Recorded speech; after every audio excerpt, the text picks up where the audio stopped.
Paano mo nakikita mo yung sarili mo? 2 to 3 years from now, ano yung nakikita mo? Siguro, kulang pa yung 2 to 3 years eh. Gusto ko pa dagdagan mga 5 years kasi na 5 years pa yung ano eh.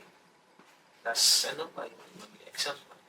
Nursing, 4 Oh, years. 5 years. Kailangan mo Exam talagang po. prepare ka Prepare talaga ako. financially. Sa financial talaga prepare. Kailangan ko mag-earn ng mas ano pa. Siguro yun na yung best na achievement mo para Yun. sa sarili mo na makapagtapos. Wala akong kayamanan pero education, may bibigay ko sa mga anak ko.